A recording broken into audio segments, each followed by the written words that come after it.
আসসালামু আলাইকুম গাইজ, সবাই কেমন আছেন? আলহামদুলিল্লাহ আমি ভালো আছি। তো আজকে আরেকটা ভিডিও নিয়ে আসলাম আপনাদের সামনে। সেটা হচ্ছে সিলেট জাফলংয়ের পাশেই আপনার হচ্ছে মায়াবী ঝর্ণা। তো আজকে মায়াবী ঝর্ণাতে কীভাবে যাইতে হয় এ টু জেড আপনাদের সামনে তুলে ধরবো ইনশাল্লাহ। সবাই সাথেই থাকুন, সঙ্গেই থাকুন, আমার চ্যানেলটাকে সাবস্ক্রাইব করুন এবং আমার ভিডিওটিকে শেয়ার করে দিন। তো আমরা প্রথমে হচ্ছে সিলেট থেকে ঢাকা থেকে সিলেটে আসলাম, সিলেট শহরে। তো আপনারা হচ্ছে ঢাকা থেকে সিলেটে আসতে আপনি হচ্ছে শ্যামলীতে আসলে নন এসি 700 টাকা করে নিবে। তো সিলেট শহর থেকে আপনার হচ্ছে আপনি বাসেও আসতে পারবেন জাফলং।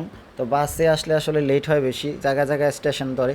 তো আপনারা হচ্ছে লেগুনা দিয়ে আসতে পারেন, একটা লেগুনাতে 10 থেকে 12 জন ধরে। তো এই লেগুনা দিয়ে আপনারা আসতে পারেন সিলেট শহর থেকে, শহীদ মিনারের দিক থেকে আপনারা হচ্ছে লেগুনা দিয়ে জাফলং আসতে পারেন। রিজার্ভ হচ্ছে 7,000 টাকা নিবে আসা যাওয়া। তো আমরা হচ্ছে ডাইরেক্ট চলে আসলাম জাফলংয়ে আইসা মোটামুটি ফ্রেশ ট্রেশ হইয়া দিনের বাজে 12:30, 12:30 একটা বাজে। তখন আমরা হচ্ছে ফ্রেশ হয়ে বাটটাত খাইয়া জাফলংয়ের এদিক থেকে আমরা চলে আসলাম জাফলং ইয়েতে। তো জাফলং আইসা হচ্ছে এখানে আমরা একটু ঘোরাফেরা করলাম, করে আমরা এখন হচ্ছে যাব মায়াবী ঝর্ণাতে। মায়াবী ঝর্ণা অবস্থিত আপনার সিলেট জাফলং একেবারে আপনার হচ্ছে ইয়েতে মেঘালয় পাহাড় ঘেঁষে অবস্থিত এই মায়াবী ঝর্ণা। তো আমরা চলে আসলাম অলরেডি। আপনার জাফলং থেকে নৌকা দিয়ে আসতে পারেন, বড় নৌকা দিয়ে আসলে 50 টাকা করে নেবে। আর আপনারা যদি ছোট নৌকা আসেন তাইলে 150 টাকা নেবে। তো আমরা চলে আসলাম মায়াবী ঝর্ণায় অলরেডি। তো এখানে অবশ্য পানির ফ্লো একটু কম ছিল আমরা যখন আসছি। উপরে আসলে অনেক মার্কেট আছে, বিভিন্ন ইন্ডিয়ান অনেক জিনিস এখানে পাওয়া যায়। তো আমরা চলে আসলাম মোটামুটি মায়াবী ঝর্ণায়। এই পাহাড়ের ওই সাইড বলতে পাহাড়টা পুরোটাই হচ্ছে, ওই সাইডটা পুরোটাই হচ্ছে ইন্ডিয়া। আর এই পাহাড়ের আমরা যতটুকু উঠি উপরে মায়াবী ঝর্ণায়, এটা হচ্ছে বাংলাদেশ। তো ওই দিকে আসলে পাহাড়ের ওই সাইডে আর যাওয়া যায় না, যেহেতু ওইটা ইন্ডিয়া। তো আমরা অলরেডি চলে আসলাম মায়াবী ঝর্ণায়। যদিও আসলে আমরা যখন গেছি তখন হচ্ছে বৃষ্টি ছিল না ওরকম। বৃষ্টি থাকলে পাহাড়ে পানির ঢল বেশি থাকে, কারণ পাহাড়ে যত বৃষ্টি হয় তত পানির প্রবাহটা তত বেশি থাকে, স্পিড বেশি থাকে পানির। তো আমরা অলরেডি চলে আসলাম মায়াবী ঝর্ণায়। তো এখানে হচ্ছে আমরা আস্তে আস্তে উপরে উঠলাম, যদিও আসলে উপরে ওঠাটা একটু রিস্কি। তারপর আমরা উঠলাম। আমরা সবাই টুকটাক যারা হচ্ছে ট্রাভেল গ্রুপের সাথে আসছি আমরা সবাই উঠছি উপরে, ভয়ে ভয়ে উপরে উঠছি আস্তে আস্তে। দেখেন অনেকে উপরে উঠতেছে। বৃষ্টির সময় বৃষ্টির সময় অনেক পানির ফ্লো থাকে, পানির ঢেউ থাকে অনেক বেশি। এই জায়গায় যারা এখন এই জায়গায় দাঁড়াই আছে, ওই জায়গায় আসলে দাঁড়ানো যায় না বৃষ্টির সময়, অনেক প্রাণীর প্রবাহ থাকে। এই যে দেখেন পানি নামতেছে, এখন বৃষ্টি নেই, তারপরও হচ্ছে পাহাড় থেকে এভাবে পানি নামতেই আছে অনবরত 24 ঘন্টা। আল্লাহর কি অপরূপ সৌন্দর্য! সিলেট জাফলংয়ের পাশেই আপনার হচ্ছে মেঘালয় পাহাড় ঘেঁষে অবস্থিত এই মায়াবী ঝর্ণা। যারা আসতে চান বর্ষার সময় না আসাই ভালো, কারণ বর্ষার সময় এটার আসলে মজা নাই। এই যে আমি ঝর্ণার পানিতে ভিজতেছি, অনেক ঠান্ডা পানি, অনেক ঠান্ডা পানি। কারণ বর্ষার সময় আসলে হচ্ছে কি নিচে অনেক পানি থাকে, ঝর্ণার নিচে পুরা পানি থই থই করে বেশি পানি থাকে, অতটা মজা না। বর্ষা কমলে আসাটাই সবচেয়ে উত্তম, আর ভালোও লাগে। পানির প্রবাহ যতটুকু থাকে অতটুকুই এনাফ। ঝর্ণার মধ্যে আসলে বর্ষার সময় না গিয়ে পরে যাওয়াই ভালো।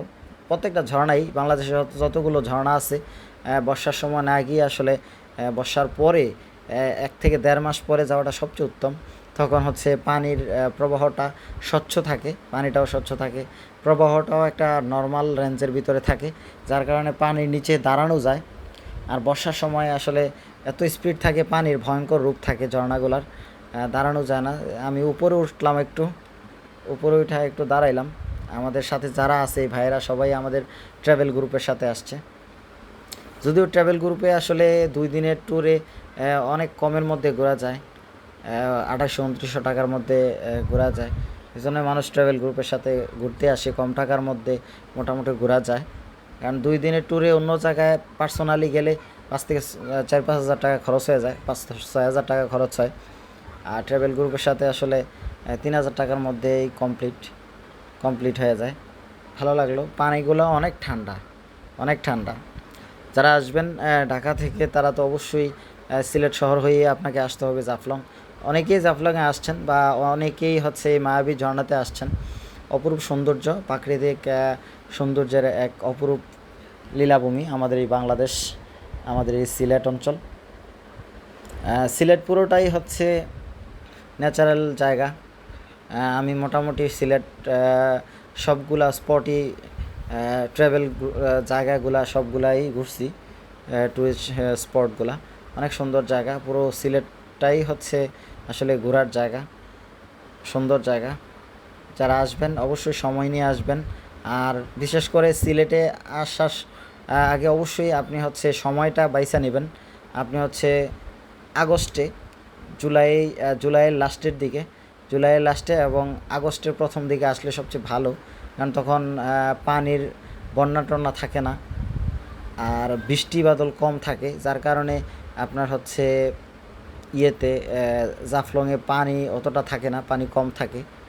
কারণ হচ্ছে বর্ষার সময় আসলে পানি পুরা ভয়ঙ্কর রূপ থাকে। এই ঝর্ণাগুলা বা হচ্ছে জাফলংয়ের সাইডগুলা, যে কোনো জায়গায় বলাগঞ্জ বলেন বা ইয়ে বলেন, আপনার বিছানাকান্দি বলেন, প্রত্যেকটা জায়গায় ট্যুরিস্ট স্পটগুলো প্রত্যেকটা জায়গায় আসলে পানি থই থই করে। আসলে ওরকম মজা নেই বর্ষার সময়। আপনি আগস্টের দিকে আসবেন, আগস্টের প্রথম দিকে আসবেন, তাহলে হচ্ছে আপনি অরিজিনাল মজাটা পাবেন। পানির মধ্যে যে ফ্রেশ পানিটা ওইটা পাবেন ঝর্ণার মধ্যে, এবং জাফলংয়ের পানিটাও আপনি স্বচ্ছ পাবেন মোটামুটি। তো যাদের ভালো লাগে অবশ্যই আমার ভিডিওটা লাইক কমেন্ট শেয়ার করবেন, আমি যেন আরও আপনাদের সামনে সুন্দর সুন্দর ভিডিও উপস্থাপন করতে পারি। আমার জন্য সবাই দোয়া করবেন। আর সবাই সিলেটে আসবেন, বাংলাদেশের প্রাকৃতিক সৌন্দর্য ঘুরে ঘুরে দেখবেন, সেই প্রত্যাশায় সবাই ভালো থাকুন, সুস্থ থাকুন। দেখা হবে আবার।